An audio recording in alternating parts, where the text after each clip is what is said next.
Les comètes furent fabriquées il y a 4,5 milliards d'années, en même temps que les planètes autour du Soleil. Ainsi, les comètes sont des corps primitifs, au sens qu'elles conservent en elles les conditions physico-chimiques datant de la formation du système solaire.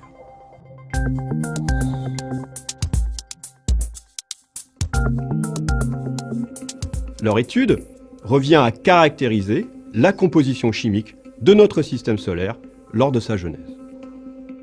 Les comètes sont stockées dans les parties externes du système solaire. La ceinture de Kuiper, un anneau à 50 unités astronomiques du Soleil, au-delà de la planète Neptune. Et le nuage de Oort, englobant le système solaire à très grande distance. Une comète se décompose en 3 grandes structures. Le noyau, partie interne, variant en diamètre de 1 à 10 km.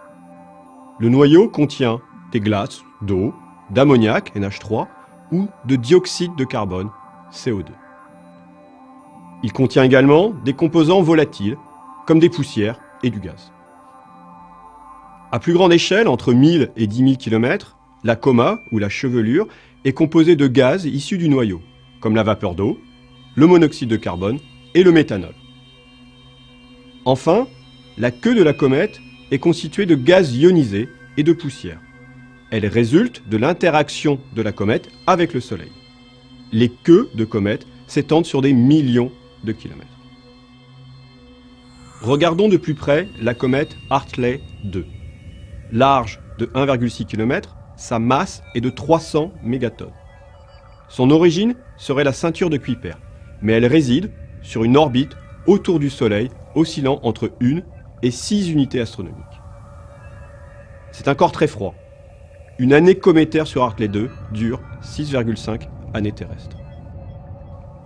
Hartley 2 a été observé par le télescope spatial Herschel, capable de détecter à distance le rayonnement émis par la vapeur d'eau. Sur la base de ces mesures, cette comète éjecterait environ 230 kg de vapeur d'eau par seconde. La composition de l'eau est intrigante. Avec Herschel, on peut à la fois détecter l'eau normale, H2O, et l'eau semi-lourde, HDO, où un atome de deutérium a remplacé un atome d'hydrogène. On peut en déduire la quantité d'eau et le rapport d'abondance entre l'eau semi-lourde et l'eau normale. Il serait égal à 0,016%.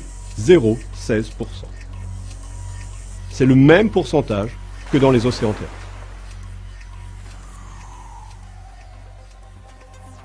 L'eau des océans a peut-être été apportée par les comètes il y a plus de 3 milliards d'années lors de bombardements massifs de la Terre. Les comètes pourraient également avoir transporté sur Terre des éléments organiques, voire des acides aminés constituant les briques élémentaires du vivant. C'est une des motivations scientifiques de la mission Rosetta et de son atterrisseur Philae.